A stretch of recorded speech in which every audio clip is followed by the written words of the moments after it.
Hey Josh, welcome to Transform Your Workplace. Thanks for coming on the show, man. Yeah, thanks for having me, Brandon. Great to be here.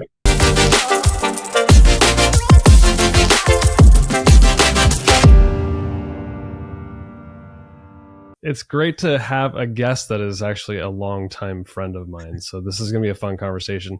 You have like quite the background, and you're not like a typical guest for me because you've got a background in construction, like project management for giant companies, and you've done some major projects. So maybe give listeners a snapshot of what your career's been like up until the last couple of years where you made a big shift. Sure. Hard. Been hard. Stressful. Yeah, Sleepless and nights. whether it's construction or another kind of technical project management, it's a challenging role to be in, no matter what the industry is. I think because you're managing and working with people, right? Yeah. And so, yes, I spent about 17 years at Hoffman Construction in different project management roles. Built really cool, big things. About $1 billion worth of construction over my career, and that gave me a lot of opportunities to learn lessons, the hard way often. But I like to introduce myself now as someone who's failed, Right. and those failures are things that have really helped shape me as a person, and they've helped shape me as a professional, and they've also led me to my role now as the principal at Gamut Project Solutions. So yeah, there's probably not enough time today to get into all the stories, but I'm looking forward to sharing some of those what I call gift of failure stories, later as we kind of work through all of this, because they're really valuable, not just to me, but to the folks that I work with and in this classes that I teach. I share these stories because these are the things that helped me learn what not to do Right. in the future. And a lot of it is based on leadership, personal leadership. I say you got to be able to lead yourself before you can lead others. And there's a great period of time in my life, where stress, won the day, and I wasn't leading myself very well. And so Yeah. my ability to lead others, suffered, as a consequence of that. And so, I learned a lot of lessons that showed me how to lead. I don't know if you want to share, but I remember you went through a period where you were like really sick because you were so stressed out. And I know it had a lot to do with how you were managing yourself, leading yourself, really. And I don't know if you mind sharing a little bit about like that period you were going through with just the stress of the work and all that, and what it ultimately led to rethink the way you were managing yourself. Yeah. Yeah. Which time, That's right. I'd say, the last time I went down really sick, I was down for about 9 weeks, and it gave me, I'm thankful for it now. It was hell when I was going through it. And, Yeah. ironically, I never even stopped working during it. I worked from my bed. Right. Oh my gosh. But it also, it gave me a lot of time just to think and reflect and ask myself over and over again, how did I get here? Why am I in this bed and not out there being the dad and husband and son and friend that I, want to be? And yeah, and like so many people, I worked my way into that illness.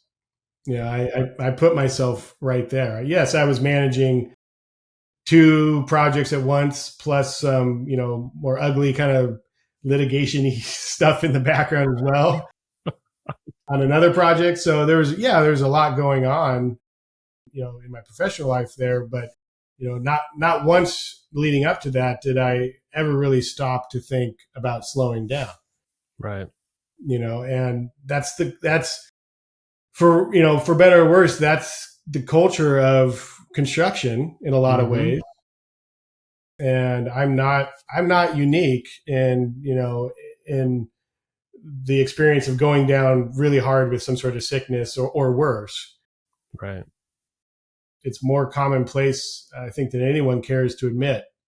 But it's getting finally recognized, I think, by some firms, and there is some more focus on relief for folks that are in roles like myself and others. So that time is pivotal in my life. It helped me reprioritize how I took care of myself. I had my primary care doctor during that period of time look at me, point her finger at me, and say, if you keep living like this, you're going to die young. Jeez. Yeah, that's that. Nobody wants to hear that. No, So, no. like, how did you climb out of that period? Like, did you make lifestyle changes? Did you stop working as much? Did you meditate? Like, what? give me the tricks. I hope someday I get to the meditate level. I Right. do breathing exercises, Good. and Those are helpful. yeah, hey, if the Navy SEALs are doing it, then it must work, right? So, no, I didn't stop working. I didn't.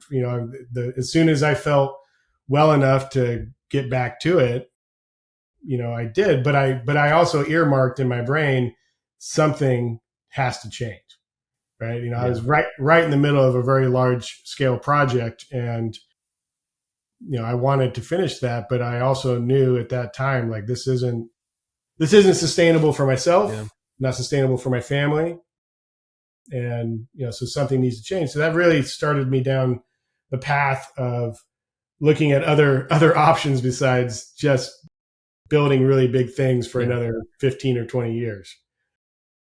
And the main thing that made me want to go back after being down really sick like that was the team that I was working with.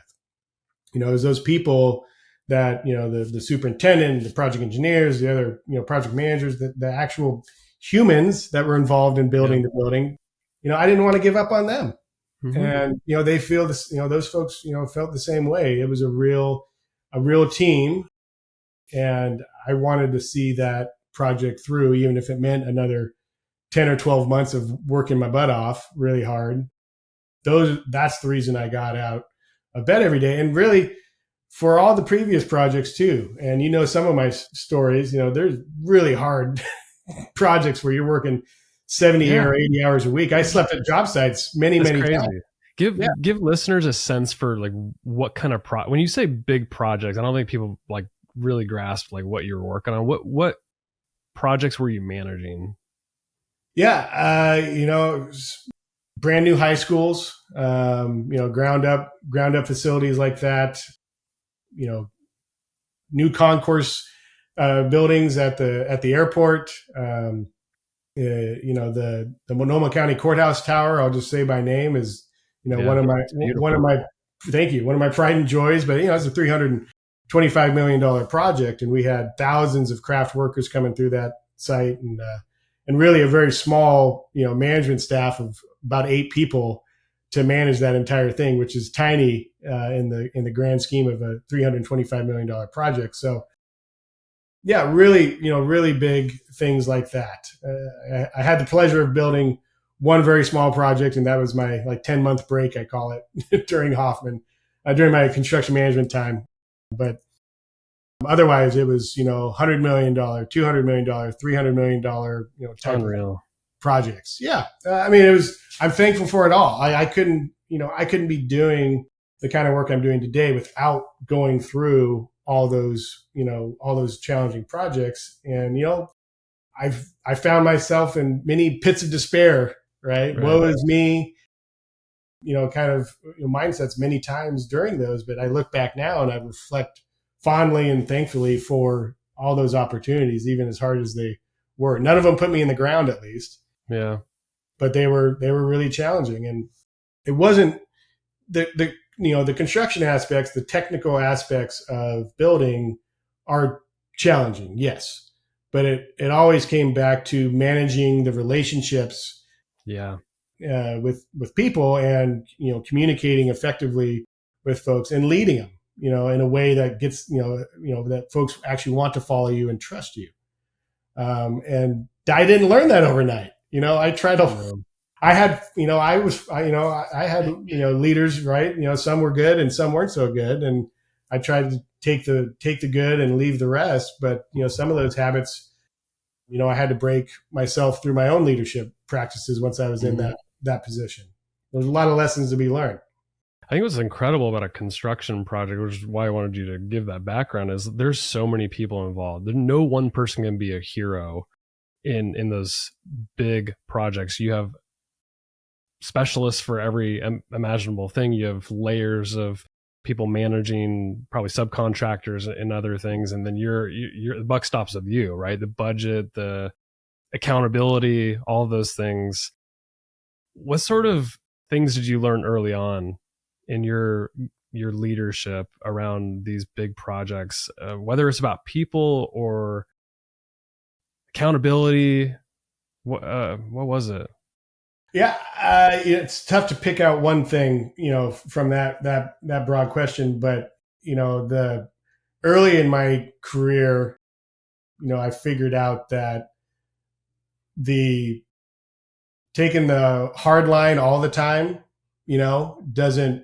doesn't really win the day anymore. Maybe it used to. I think it used to, Yeah, but that, and I think there's still a perception that that's the only way it is in construction, and it's really not. There's lots of other folks that, yeah. like me, that believe in compromise. Now, part of the series that I teach, I talk about negotiating relationships, and in those relationships, I think you have to have two things. You have to have knowledge about why you're in the relationship, right? Hmm.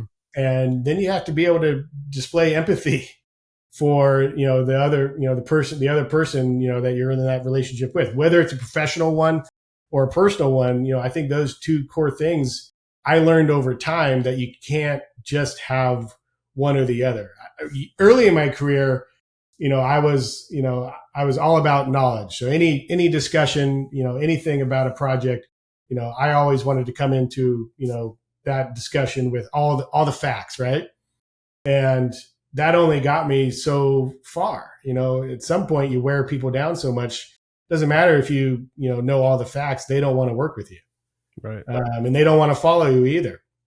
And so, I would say it was an evolution of realizing that the ability to meet people where they're at. Again, whether it's a subcontractor or your own internal team members, or a client, or a designer, whoever it is, everyone's bringing their own stuff into the relationship, their own knowledge and their own abilities. And my ability over time to meet folks where they're at, and show empathy for their struggles, is really what made me a successful leader. Those are the two key things that over time I think I developed the best. You've talked about empathy a couple times. I think it's one thing for like to be empathetic on the job about the job itself, but people are also humans and they have baggage that they're bringing with them from home in their personal life to a job site. When did you start building that muscle, that skill set around really trying to seek to understand people? To Because at the end of the day, like you need them to do a job, right? But you're also probably empathetic and compassionate about their situation, and so they can bring the whole self to work to produce results at the end of the day. That's what leadership's all about, right? So when did you think you made that shift in your career? About year 8 Oh into god, that's yeah, deep. That's deep yeah, in. yeah. But in other terms, the way a lot of construction folks think about it, I was only on my fourth project at that time. Mm. We were three and a half. And it was a specific, we had a subcontractor on a project falling down on their face from the moment we signed the contract, into construction. There were major struggles, and I had the joy of managing them. And the first year or so of that relationship, I just hammered on them, right? I had all the facts. I had all the knowledge about what they should be doing, what they shouldn't be doing, what their contract said, all of that black and Directive. yeah, all that black and white stuff, right? Yeah. And you know what? They didn't get an ounce better.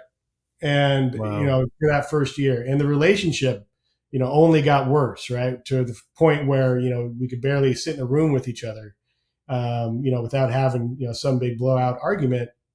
And, they switched project managers. They brought in a gray hair, very, seasoned man who, I still think fondly about today. And he, he met with me the second time we met. The first time didn't go very well. The second time we met, he said, Mm.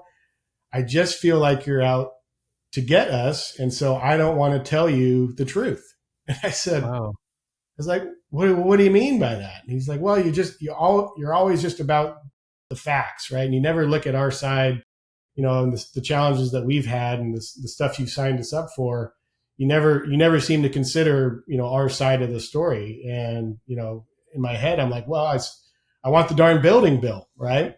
But, his, and he said, but I promise to you, I'm going to try to see your side of the story. I understand to a Hmm. great degree why you're frustrated.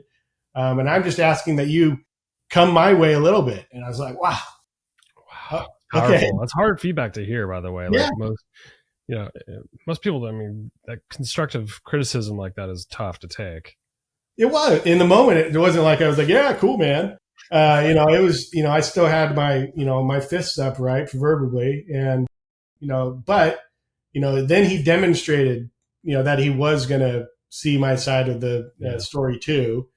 And he was willing to admit finally, their shortcomings.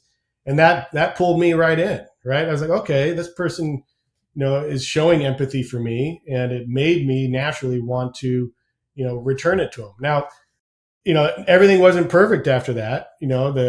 Some things are so far down the road you can't fix it all. But the relationship was salvaged, and they finished the project, albeit challenging. And we maintained a level of respect for each other the whole time. And yeah, there was tough talks at the end about money, but Mm. we stayed out of court. And we settled it over our conference table in our trailer, and it never escalated beyond that. Which in a scenario like that, which was very extreme, that was a win for Hmm. everybody. Yeah. So that's really where I started learning, the power of empathy, which is different than sympathy. I'm not talking about sympathy, oh shucks, I'm sorry your dog died or whatever. Yeah. Yeah. Yeah. A real, meeting people where they're at and seeing where they're coming from doesn't mean you always agree with it, but Yeah. if you can display that to other folks, power I've found in is, they'll display it back to you, and then you got a relationship that's healthy. 100%. So fast forward to, well, really a couple years ago, you went on your own and now you're doing a lot of consulting work.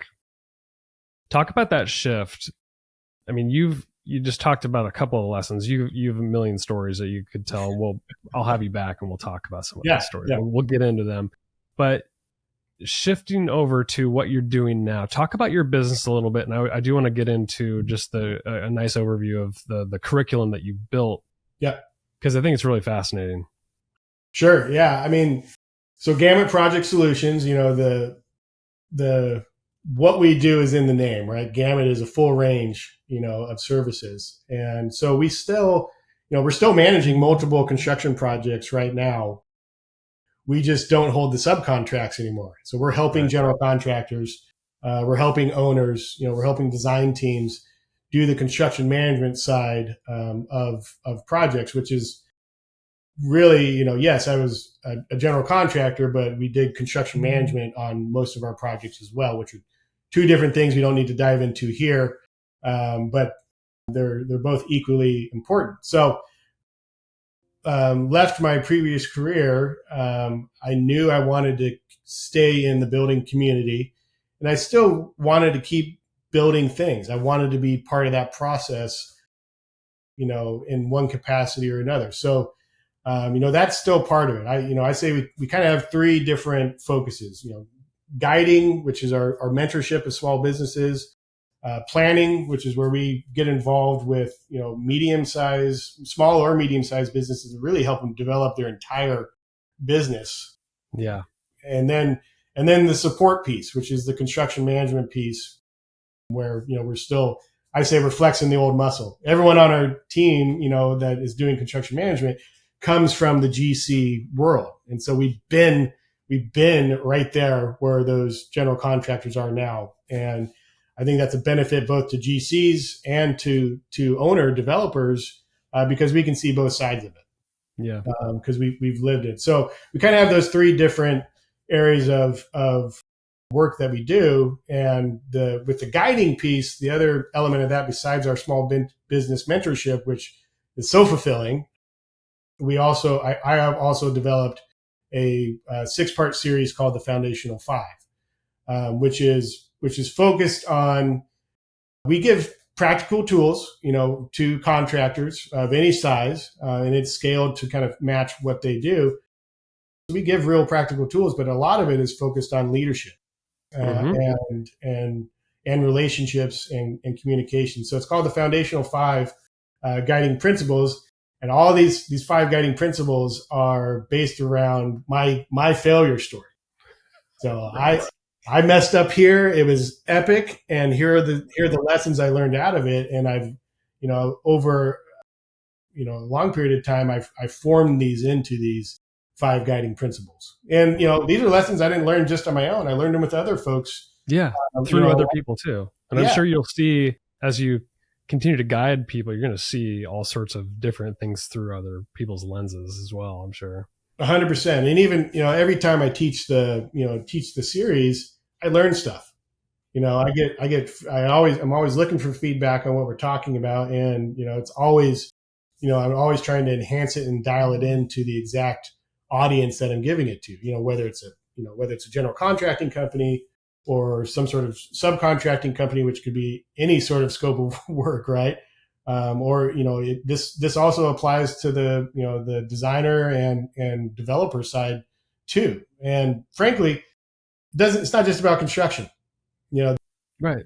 The principles that we talk about, these, for me, I try to practice them in my personal life and professional life. These apply whether you're building toasters or building buildings. It's I don't know anyone that builds toasters, but that's no, I don't either.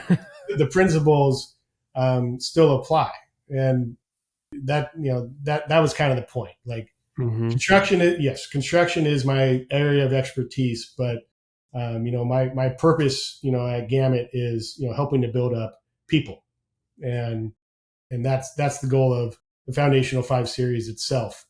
And it's not just me. We also have the other building industry guides that are part of Gamut that come in and teach parts of the series. Especially when we get into the technical aspects, if we're talking about project scheduling or estimating or pre-construction, all these different very, very specific areas, we bring in other experts from our team to give those classes as well. And then I stretch over all of it with the core guiding principles of the series. What are the 5 principles? So it's principle number 1 is agreements. Principle number 2 is communication. Principle 3 is leadership. Principle 4 is agency. And then principle 5 is relationships. And their relationships is last in the series, not because it's any less important, right? It's actually everything. Your relationships are everything in your life. But the first 4 principles are really focused on introspective work on yourself. Right. And so we do the first 4 principles focused on the individuals in the class, and then the 5th principle, relationships. All those tools and best practices that we talk about in the first 4, they carry into healthy relationships, right? So again, if you can't lead yourself, and if you don't have a good relationship with yourself, you're going to have poor relationships externally too, right? We've all experienced it, both ways. So those are the 5 guiding principles. Yeah, I like how the first 4 build into like the relationships, because if you have one of those that are off, whether it's agreements or the way you communicate, you're not going to have good relationships. The relationships are a byproduct of those first 4 principles.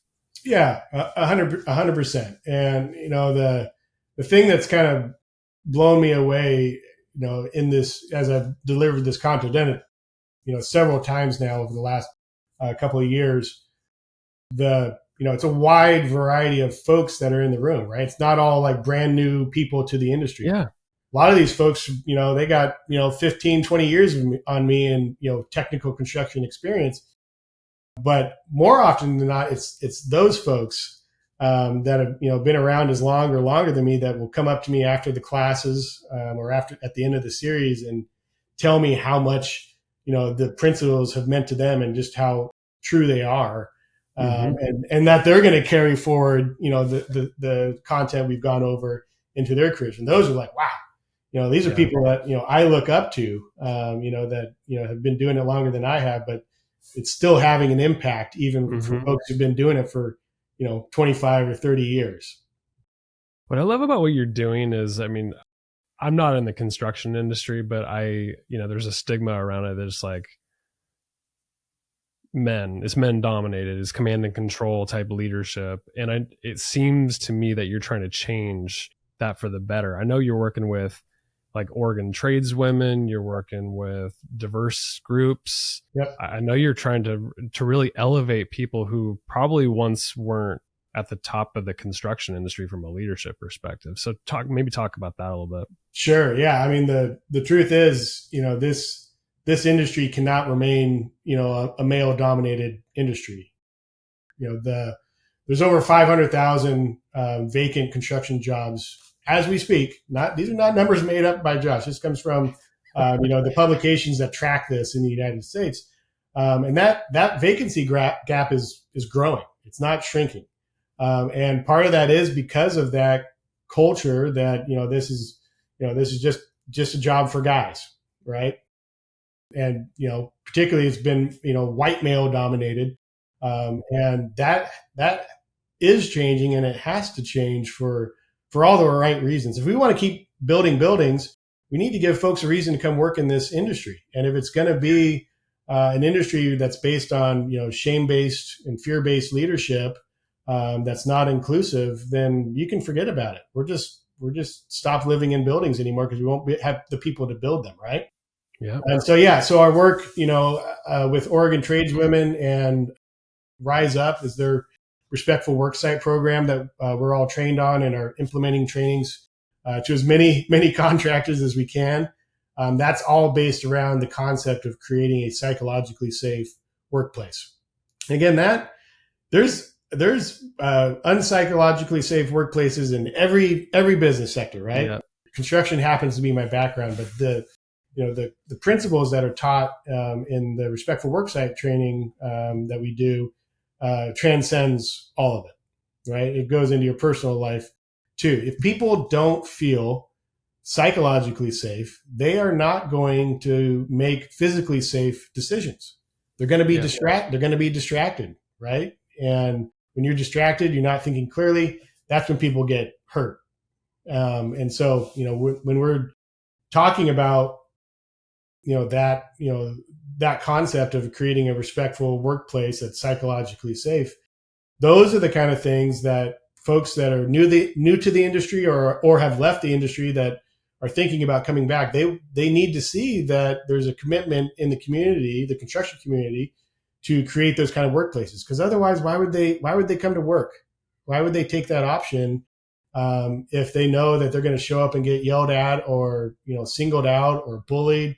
Any of that, like, you wouldn't want to go to work in a place like that, right? Neither would I. And I've seen it. I've been there. And it's ugly. And so that's another kind of that guiding piece that we're doing with folks is implementing those programs on every project that we can. And I tell you, there's plenty of resistance to it, right? People don't know what it is and they're scared of it. But we go back to the idea of, if you have a respectful workplace where people feel psychologically safe, you're going to minimize the distractions on the site and you're going to maximize productivity. All leads into the core things that any general contractor, is focused on, which is safety, budget, schedule, quality, all those core things that everyone knows how to talk about, right? Well, the thing that's going to enable a job site to have those things go well is if your workers feel safe, right? And they're productive and they're not distracted. So you know, I think there's a perception in the industry right now, because this is still a newer concept, that this is just kind of one new thing, another program, right? Another shiny object that people are going to talk about for a little while, and then it's going to go away. But I just couldn't disagree more. This is core. This is core to creating a safe job site, Yeah. safe workplace. And if you can't have that, then you're not going to have folks that want to work on your projects or in your company. I so agree. So the with the foundational 5 workshop, the curriculum, who's it for? And is it just for the construction industry? I know you said it really applies across the board, but if organizations are really interested in something like this, how can they learn more about it and get involved in it? Yeah. Yeah. It's funny you brought that up. I just got done doing one of these sessions a few days ago, and someone who was in it came up to me and asked me, "Hey, do you do this only for contractors, or, would you do it for other organizations that maybe aren't even in construction?" I was like, "Oh no, this content applies to any business where you have more than one person involved in that business." Right. So yeah, no, there is tactical tools that we build for each class that we teach that are focused on the what that particular client base works on. So general contractors, we're talking about schedule tracking methods and change order logs and forecasting, all those kind of practical tools. But the principles themselves, apply to any side of construction for sure, whether you're a developer of properties or a design firm or a general contractor or any sort of subcontractor. Definitely applies there. But this really reaches beyond the construction industry as well, because it's about how to be a purpose driven leader. That's kind of the string I draw through the entire class. There's probably 1,000 books on leadership out there, right? And there's lots of great concepts. And I've absorbed a lot of that.